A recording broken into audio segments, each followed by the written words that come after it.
Bismillahirrahmanirrahim. Assalamualaikum warahmatullahi wabarakatuh. Alhamdulillah. Alhamdulillahilladzi arsala rasulahu bil huda wa dinil haq liyudhhirahu 'alad dini kullihi walau karihal musyrikun. Asyhadu an la ilaha illallah wahdahu la syarikalah wa asyhadu anna Muhammadan abduhu wa rasuluh. Allahumma salli wa sallim wa barik ala Sayyidina Muhammadin wa ala alihi wa ashabihi wa man tabi'ahum bi ihsanin ila yaumiddin. Allahumma inna nas'aluka 'ilman nafi'a wa rizqan thayyiba wa 'amalan mutaqabbala, amma ba'd. Ayo ya hafizakumullah, alhamdulillah kita memuji Allah Subhanahu wa taala atas segala limpahan nikmat serta karunia-Nya, sehingga pada malam hari ini kita bisa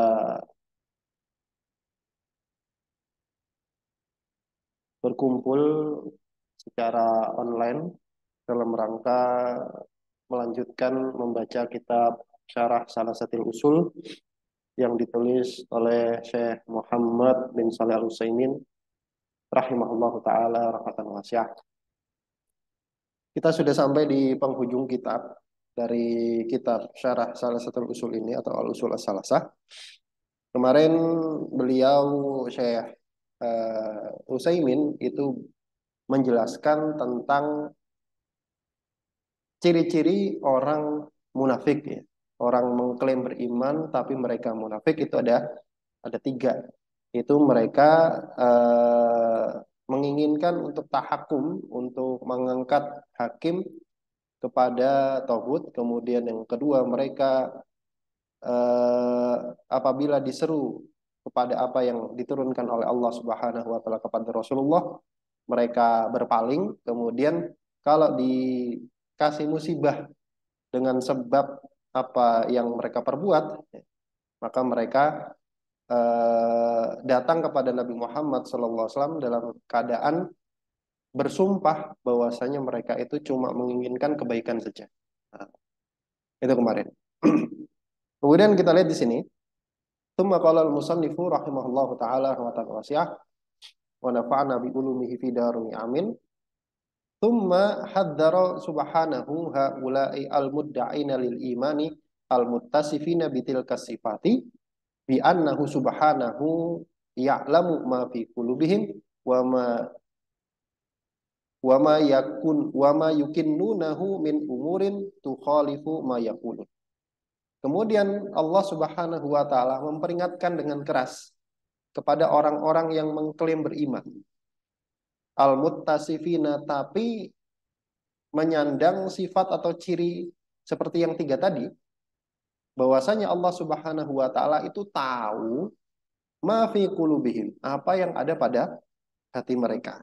Jadi Allah setelah itu kan kemarin tafsir ayatnya, ya, tafsir surat apa kemarin?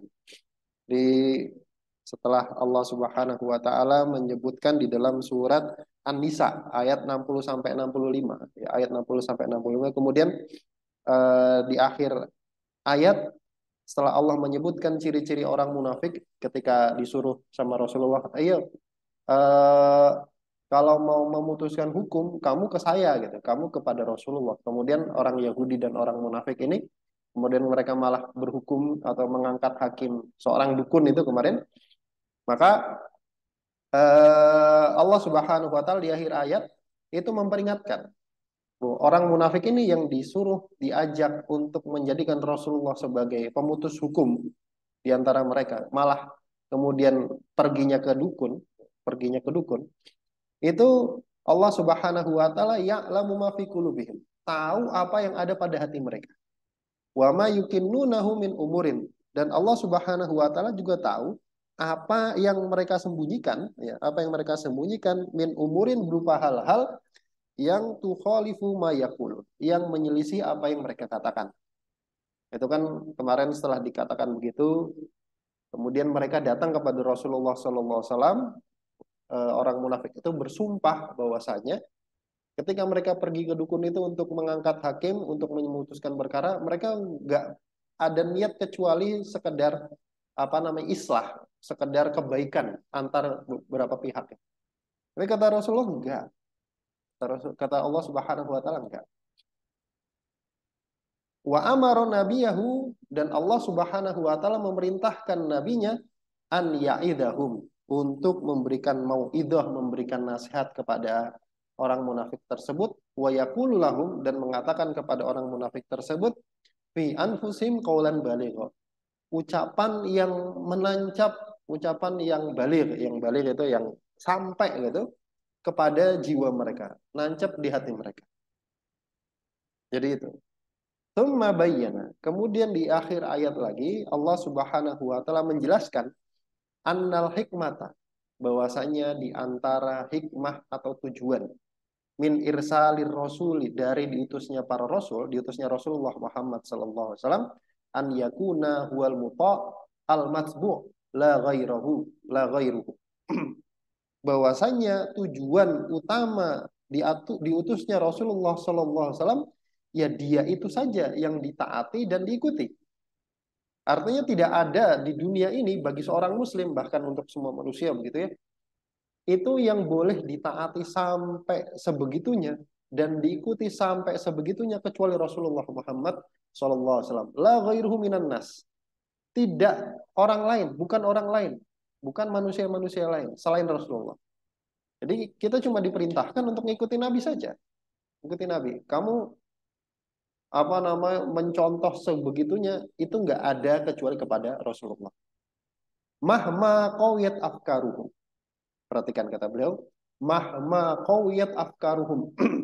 Bagaimanapun kuatnya pemikiran mereka. Artinya kita ngikutin orang, oh kenapa kamu ngikutin? Karena dia pemikirannya hebat, kuat. Nggak ada yang bisa digitukan kecuali Rasulullah. Oh kita kagum, kita ngambil pemikirannya sekedar karena dia mungkin bagus dan tidak menyelisih syariat, nggak ada masalah. Tapi kalau diikuti sebagaimana kita mengikuti Rasulullah, kita ikuti secara total, itu nggak boleh. Bagaimanapun kuatnya pemikiran orang tersebut. Watta saat mudarikuhu, dan bagaimanapun luasnya madarikuhu, pengetahuan mereka.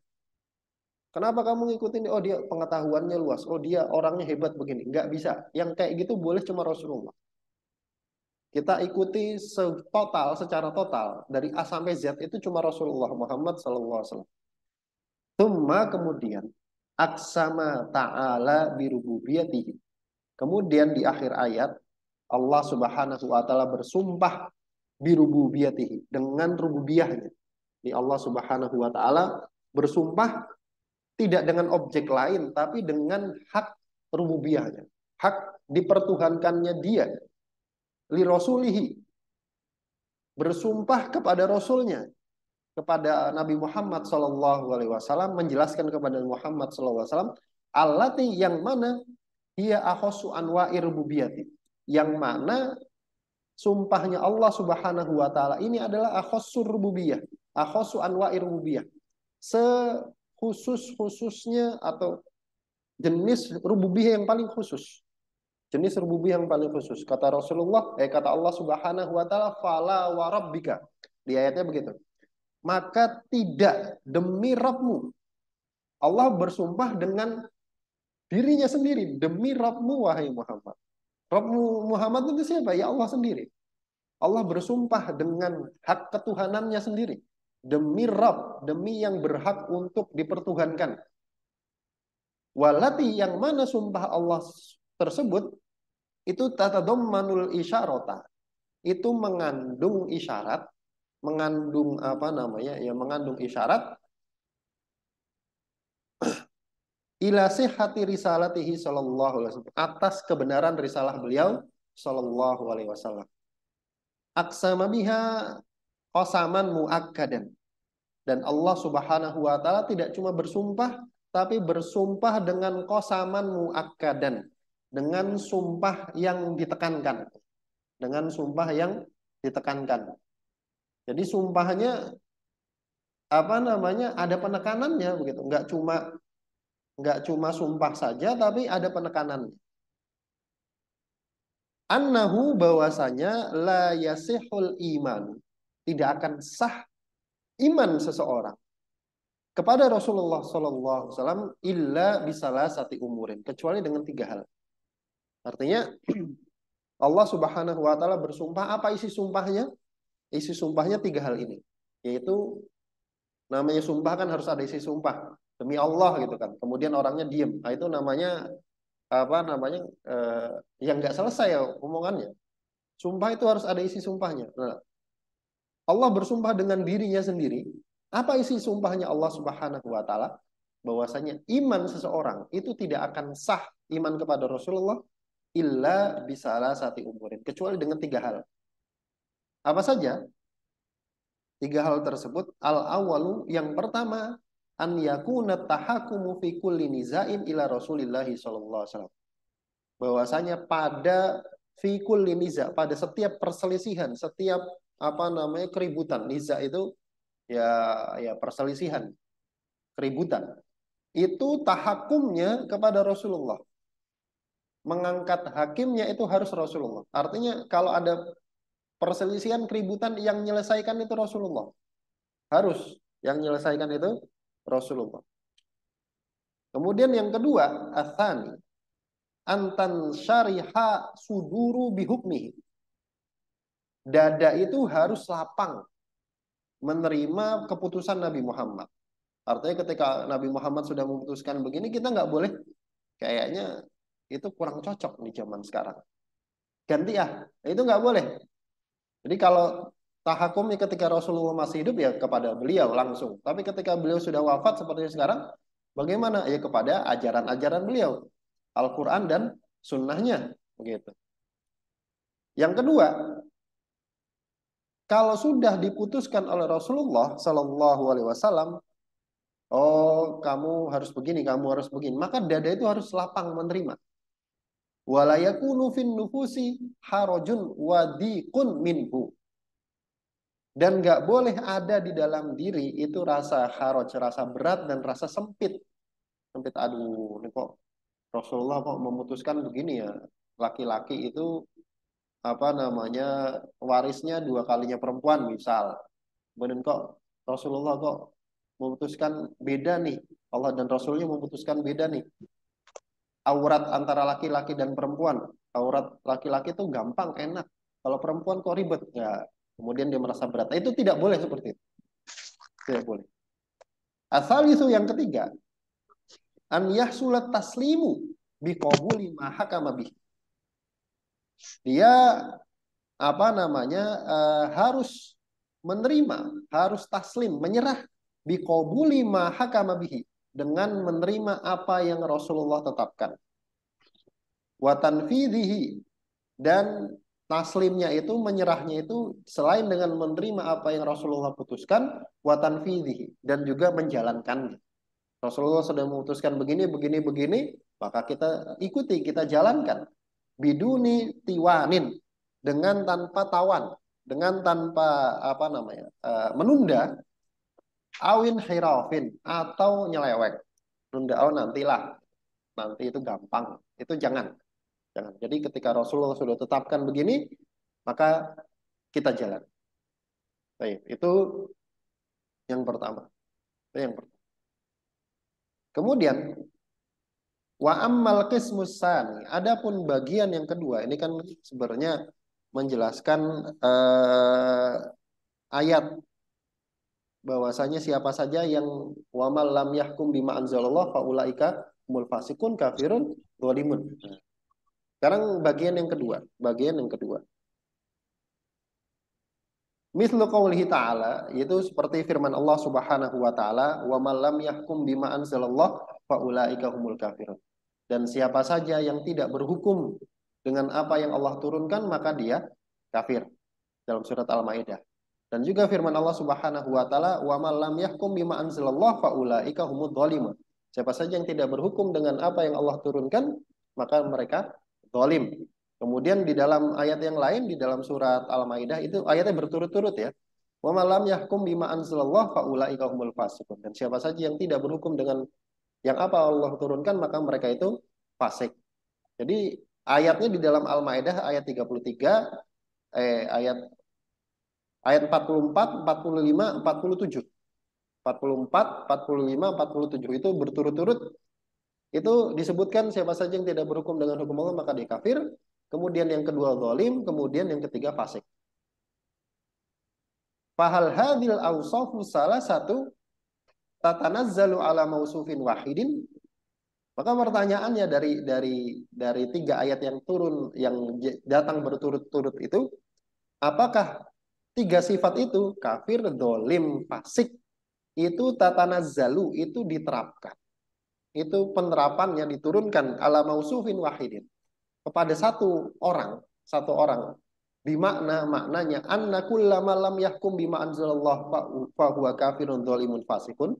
Maknanya siapa saja yang tidak berhukum dengan apa yang Allah turunkan maka dia kena tiga sifat sekaligus, kafir, dzalim, fasik. Dan ini yang diambil oleh Buya Hamka gitu di dalam tafsirnya. Silakan kalau teman-teman punya tafsir Buya Hamka, tafsir Al-Azhar bisa dirujuk ayat ini. Beliau ngambil tiga ini. Lianna Allah Ta'ala, karena Allah Subhanahu wa Ta'ala wasofal kafirina. Allah Subhanahu wa Ta'ala mensifati orang kafir bidzulmi wal fisqi, dengan zalim dan fasik, dengan zalim dan fasik secara sekaligus, gitu. Jadi artinya kalau disebut orang kafir ya jelas zalim dan fasik. Nggak mungkin orang zalim kemudian adil dan taat, gitu, nggak ada, ya nggak ada. Orang kafir ya pasti zalim dan fasik. Jadi nggak ada zalim adil itu nggak, kafir adil itu nggak ada ya. Kafir ya pasti dolim. Kafir ya pasti dolim dan pasti fasik. Gak mungkin ada orang kafir kemudian taat gitu. Orang kafir tapi taat ya. Gak ada. Orang kafir pasti fasik. Kenapa? Karena Allah Subhanahu wa Ta'ala mensifati orang kafir dengan dolim dan fasik secara sekaligus. Mana buktinya? Faqala ta'ala, Allah Subhanahu wa Ta'ala berfirman dalam surat Al-Baqarah ayat ke-254. Kata Allah Subhanahu wa Ta'ala, wal kafiruna humudz zalimun, dan orang-orang kafir itulah yang mereka itu orang-orang yang zalim. Artinya yang zalim itu ya orang kafir. Enggak ada orang kafir itu adil gitu ya. Itu salah ya, salah persepsi gitu. Ada orang kafir adil itu enggak ada. Orang kafir itu pasti zalim. Kenapa disebut zalim? Karena zalim itu kan artinya menempatkan sesuatu tidak pada tempatnya gitu. Menempatkan sesuatu tidak pada tempatnya. Mereka menempatkan haknya Allah, hak disembah yang harusnya disematkan kepada Allah kepada selain Allah. Ya artinya dia dolim. Orang dolim itu secara bahasa misal dia pakai celana di kepala gitu kan. Celana tuh haknya kan di sini bukan di kepala gitu. Itu namanya menempatkan sesuatu tidak pada tempatnya. Itu ibaratnya orang kayak gitu. Itu dolim. Wa qala ta'ala, dan Allah Subhanahu wa Ta'ala berfirman, innahum kafaru billahi wa rasulihi wa matu wa hum fasikun. Allah Subhanahu wa Ta'ala berfirman dalam surat At-Taubah ayat ke-84. Kata Allah Subhanahu wa Ta'ala, innahum, sesungguhnya mereka kafaru. Mereka kafir, mereka kufur kepada Allah wa rasulihi, dan kepada rasulnya, wa matu, dan mereka mati, wa hum fasikun, dalam keadaan mereka fasik. Dalam keadaan mereka fasik. Di dalam dua ayat ini Allah mensifati orang kafir dengan dua sifat tambahan, yaitu dolim dan fasik. Fakullu kafirin dolimun fasikun. Maka setiap orang kafir pasti dolim dan fasik. Atau itu pendapat pertama ya, pendapat pertama. Berarti tiga sekaligus nempel pada orang. Itu yang diambil oleh Buya Hamka ya, setahu saya begitu. Au hadil ausofu, atau apakah tiga sifat tadi dolim, kafir, fasik tatanazzalu ala mausufina, itu diterapkan kepada orang yang beda-beda. Nggak semuanya kafir, nggak semuanya dolim, nggak semuanya fasik. Bihasbil hamilillahum, tergantung kepada al-hamil, tergantung kepada yang membawa, artinya faktornya, faktor pembawanya. Ala adamil hukmi bima anzalallah, faktor yang membuat mereka tidak berhukum dengan apa yang Allah turunkan. Tergantung itunya.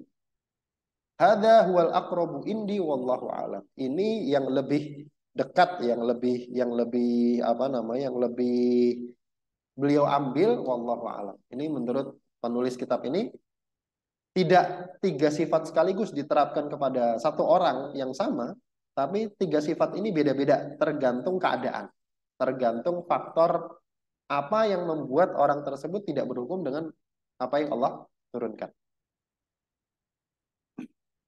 Fanaqulu, maka kita katakan, ini penjelasannya.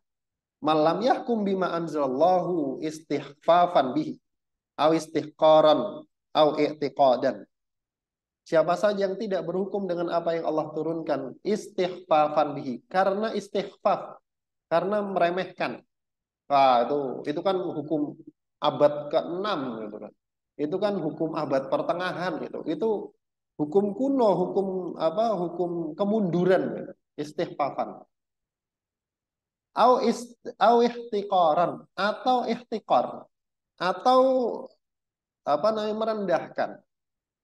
Merendahkan. Jadi merendahkan ini hukum apa ini? Enggak. Au i'tiqadan atau meyakini anna ghairahu, bahwasanya selain hukum Allah itu aslahu minhu, lebih baik. Itu kan buatan manusia sama. Sekarang ini ada yang lebih baik nih, modern nih, lebih bagus. Wa anfa'u, dan lebih bermanfaat lil khalqi, kepada makhluk, kepada orang-orang. Au mithlihi, atau yang semisalnya. Au mithluhu, atau yang semisalnya. Fahuwa kafirun kufran mukhrijan anil millah. Maka dia kafir, keluar dari agama, keluar dari agama. Ini kalau berhukum dengan hukum Allah selain hukum yang Allah turunkan, itu karena meyakini, merendahkan, kemudian apa namanya, meremehkan Al-Qur'an gitu, dan meyakini bahwasanya selain yang Allah turunkan itu lebih baik. Lebih baik, ini lebih bagus, lebih cocok untuk zaman sekarang, lebih bermanfaat, maka dia kafir. Wa min haula'i, dan yang termasuk atau yang apa namanya satu golongan gitu dengan orang ini adalah man yad'una linnasi tasyri'atin. Itu orang-orang yang membuat bagi orang lain, bagi manusia itu tasyri'atin, syariat atau pemikiran atau ideologi begitu, yang tukhalifut tasyri'atil islamiyata, yang menyelisihi pemikiran ideologi syariat Islam. Syariat Islam. Litakuna minhajan, supaya pemikirannya dia, syariatnya dia, ideologinya dia menjadi minhaj, menjadi apa namanya? Menjadi pedoman. Yasirun nasu alaihi, yang orang-orang itu berjalan di atas. Dia bikinkan satu pemikiran, kemudian orang disuruh ngikutin. Oh, ini apa namanya? Komunisme, harus kamu ikuti. Oh, ini apa namanya, pluralisme, kamu harus ikuti. Oh, ini sekulerisme, kamu harus ikuti. Dijadikan pedoman untuk orang-orang jalan di atasnya. Fa'innahum, maka sesungguhnya mereka, kenapa satu golongan dengan yang nomor satu ini? Karena mereka lam yad'u tilka tasyri'at. Mereka tidak membuat apa namanya pemikiran ideologi syariat al-mukhalifati, yang al-mukhalifata, yang menyelisihi li syariatil islamiyati, terhadap syariat Islam, illa wahum ya'taqiduna annaha aslahu wa anfa'u lil khalq, kecuali karena mereka meyakini bahwasanya pemikiran yang mereka buat tersebut, ideologi yang mereka tetapkan tersebut itu lebih bagus dan lebih bermanfaat. Begitu kan? Jadi mereka nggak akan bikin pemikiran, mereka nggak akan bikin metode, mereka nggak akan bikin syariat, mereka nggak akan bikin ideologi yang menyelisih syariat Islam, melainkan karena mereka pasti meyakini bahwasanya pemikirannya dia, buatannya dia itu lebih baik daripada syariat. Idz minal ma'lumi bid-darurati al-aqliyati. Kenapa? Karena termasuk yang pasti diketahui oleh akal sehat begitu, wal jibillatil fitriyati, dan apa namanya watak yang selamat, watak yang lurus, annal insana, bahwasanya seseorang itu, ini secara akal sehat gitu ya, bahwasanya orang itu la ya'dilu an minhajin ila minhajin. Itu mereka, orang itu nggak akan nuker, mereka nggak akan merubah, mereka nggak akan berpaling begitu. Adalah ya'dilu an, adalah an itu artinya berpaling. Mereka tidak akan berpaling dari satu metode, dari satu ideologi, dari satu pemikiran kepada pemikiran yang lain, yang yukhalifuhu, yang menyelisih pemikiran sebelumnya, illa wa huwa ya'tiqidu fadla ma adala ilaihi wa naqsa ma adala anhu. Kecuali karena meyakini keutamaan ideologi yang dia pindah kepadanya dan kurangnya ideologi yang dia tinggalkan. Pemikiran yang dia tinggalkan, syariat yang dia tinggalkan. Bisa dipahami ya? Ada orang nih, misalkan dia tadinya punya pemikiran seperti ini A. Kemudian setelah berjalannya waktu, dia baca-baca buku macam-macam, kemudian dia pindah ke B yang menyelisih pemikiran yang A, yang sebelumnya. Dia nggak akan pindah ke B ini, melainkan karena meyakini bahwa saya pemikiran sebelumnya itu lebih kurang dan yang B ini lebih bermanfaat. Kan begitu? Sama kayak orang pindah agama kan gitu kan. Nah, kamu kenapa masuk Islam? Harusnya secara akal sehat, kenapa dia pindah Islam? Karena dia meyakini Islam itu lebih baik dan Islam itu lebih manfaat daripada agama sebelumnya. Kalau dia masuk Islam, kemudian dalam keadaan dia mengatakan, oh agama lamanya nggak ada masalah, agama lamanya itu sama baiknya, ngapain pindah Islam? Kalau dia punya pemikiran kayak gitu, maka belum masuk Islam dia. Belum masuk Islam dia. Jadi seperti itu ya. Namanya orang pindah pindah afiliasi gitu ya, pindah pemikiran itu mesti karena dia punya keyakinan seperti itu. Itu makanya orang yang membuat pemikiran, dia membuat ideologi mesti dia sama, sesuai, setipe dengan jenis yang pertama.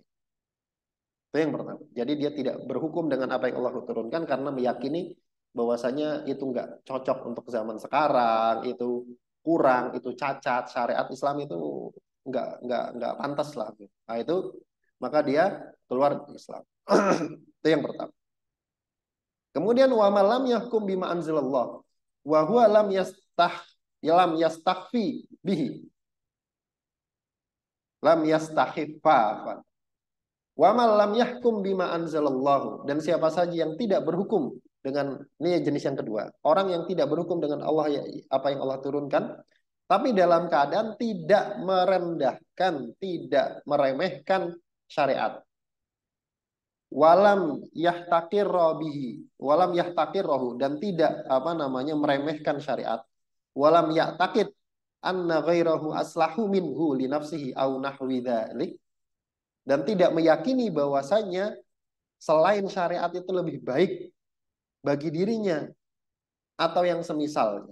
Artinya dia berhukum dengan yang selain Allah turunkan, selain dengan syariat, tapi dia tidak meyakini, dia tidak merendahkan syariat, tidak meremehkan syariat, tidak meyakini bahwasanya syariat itu bahwasanya selain syariat Islam itu lebih baik.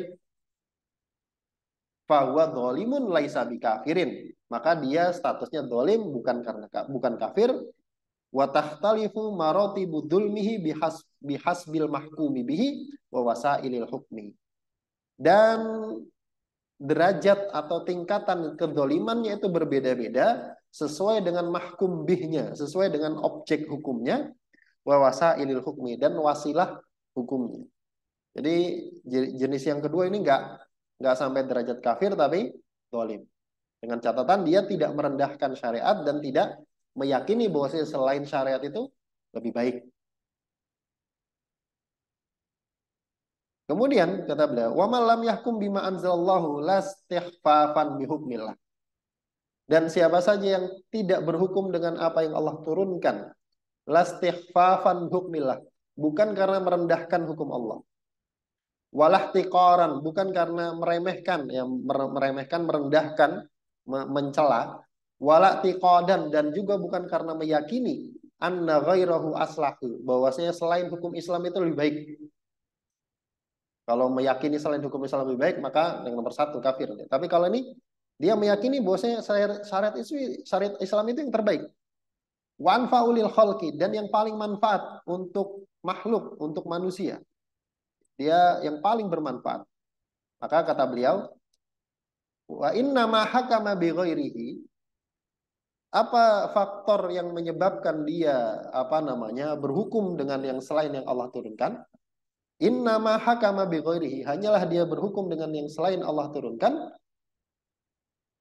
muhabatan lil mahkumilah. Karena muhabatan, karena memihak gitu ya. Memihak kepada mahkum lahu, memihak kepada orang yang apa namanya terdakwa begitu ya. Orang yang sedang berselisih, dia memihak, oh ini pihak dia aja nih. Au muru'atan liriswatin au ghairiha min aradid dunya. Atau karena disuap. Disuap. Harusnya dipotong tangan, tapi karena disuap sama hakimnya nggak potong tangan, penjara aja. Harusnya dia membunuh, hukum pembunuh itu kan dibalas bunuh dengan syarat-syarat tertentu. Kemudian karena dikasih suap, hukumannya diturunkan. Oh, nggak bunuh, penjara aja atau bayar dia atau bayar diat aja. Nggak perlu bunuh. Kenapa? Karena disuap. Karena disuap. Al ghairiha atau yang lainnya min aradid dunia, dari tujuan-tujuan duniawi lainnya fahada fasikun, maka dia fasik walaisa bikafirin, dan tidak kafir. Wa takhtalifu maratibu fisqihi bihasbil mahkumi bihi wa wasailil hukmi. Dan kefasikannya itu berbeda-beda tergantung tingkatan mahkum bih, tergantung tingkatan objek hukumnya, wa wasailil hukmi, dan wasilah atau apa namanya perantara hukum, perantara hukumnya. Kemudian beliau membawakan perkataan Ibnu Taimiyah. Qala Syekhul Islam Ibnu Taimiyah, berkata Syekhul Islam Ibnu Taimiyah rahimahullah, fi man ittakhadhu ahbarahum wa ruhbanahum arbaba min dunillah. Ibnu Taimiyah pernah berkomentar tentang orang-orang yang menjadikan ulama dan ahli ibadahnya, rahibnya itu sebagai Tuhan sesembahan selain Allah. Artinya ulamanya itu dijadikan patokan dalam menghalalkan apa yang Allah haramkan, dan mengharamkan apa yang Allah halalkan. Annahum ala wajhain, bahwasanya orang seperti ini ada dua jenis. Ada dua jenis.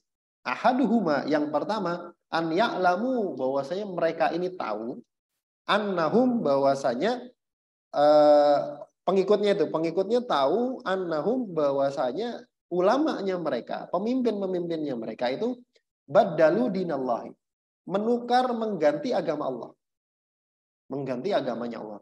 Fayattabi'unahum ala tabdili, maka pengikutnya itu mengikuti mengikuti ulama-ulamanya ala tabdili, atas gantian hukum tadi. Ini sekarang banyak nih. Saya sempat mendapati begitu, ada satu orang yang nggak satu aja ya, banyak ya, yang kemudian mengatakan bahwasanya LGBT itu halal. Ada transgender dari perempuan jadi laki-laki, kemudian dia nulis buku, nulis tafsir begitu. Kemudian tafsirnya itu dikasih ke seorang ulama dalam tanda kutip. Kemudian di-endorse sama ulama itu. Orangnya sudah tua, ulamanya sudah tua. Transgender ini, perempuan jadi laki-laki, perempuan jadi laki-laki. Dia perempuan, lahir dalam keadaan perempuan. Bukan orang kelamin ganda, tapi memang perempuan. Lahir perempuan, kemudian merasa terjebak di tubuh perempuan, padahal dia laki-laki. Akhirnya operasi, kemudian suntik hormon, sekarang bewokan dia. Kemudian orang ini nulis tafsir yang mengatakan bahwasanya LGBT itu halal. Kemudian dia cari seorang alim kiai dalam tanda kutip yang mau dia jadikan bemper gitu. Kemudian ketemu, kemudian dijadikanlah orang itu sebagai bemper. Nah, ini masuk orang ini nih, termasuk togut berarti ya. Dia mengikuti ulama dalam mengganti hukum Allah tadi. Wa ya'taqiduna tahlila ma harrama, dan meyakini halalnya apa yang Allah haramkan. Allah mengharamkan LGBT, dia bilang halal. Lu kamu sama kiai itu ilmunya semana begitu kan? Yang kamu bantah itu dokter loh. Meskipun dokter. Kalau dia menghalalkan apa yang Allah haramkan dan kalian mengikutinya, kamu sudah menjadikan dokter tadi sebagai Tuhan selain Allah. Wa tahrima ma ahallallahu, dan mengikuti pengharaman apa yang Allah halalkan. Allah halalkan, misalkan Allah halalkan poligami. Ini isu sensitif, tapi halal nggak poligami? Halal. Halal. Tapi orang sekarang banyak yang nggak senang. Oh, ini nggak adil lah segala macam. Kemudian dicari-carilah dicari-carilah pembenaran, kemudian mengatakan poligami itu haram. Haram, nggak boleh poligami. Lah, dia mengharamkan apa yang Allah halalkan. Ittiba'an liru'asaihim. Karena mengikuti pemimpin-pemimpin mereka, ma'ilmihim, padahal mereka tahu, annahum khalafu dinar rasul. Bahwasannya pengikutnya, bahwasannya yang mereka ikuti, ulama-ulamanya mereka itu menyelisih agamanya Rasulullah sallallahu alaihi wasallam, fahada kufrun. Maka ini kekufuran. Maka ini kekufuran. Dengan catatan tadi ya, dia mengganti agamanya Allah, mengikuti ulamanya, mengikuti pemimpinnya dalam hal mengganti syariat yang sudah paten, yang sudah baku, bukan yang diperselisihkan, tapi yang sudah paten. Kalau khilafiyah beda. Bila khilafiyah beda ya. Jangan sampai ini masuk kepada ranah khilafiyah. Yang saya maksud di sini, yang dimaksud di sini adalah yang ranah sudah paten dalam syariat. Haramnya zina, haramnya LGBT, haramnya mencuri, haramnya korupsi, halalnya menikah ta'adud dengan lebih dari satu istri, maksimal 4, itu halal semua. Kemudian halalnya bolehnya pembagian waris sesuai dengan syariat begitu. Kemudian dia ganti maka ini kekufuran. Waqad ja'alahullahu wa rasuluhu syirkan. Dan Allah Subhanahu wa taala telah menjadikan, Allah dan Rasulnya telah menjadikan perbuatan seperti ini sebagai bentuk kesyirikan. Itu apa? Menjadikan ulama sebagai penetap syariat selain Allah Subhanahu wa taala. Baik. Sampai di sini dulu. Yang kedua insya Allah nanti akan kita baca di pertemuan berikutnya. Wallahu ta'ala bishawab.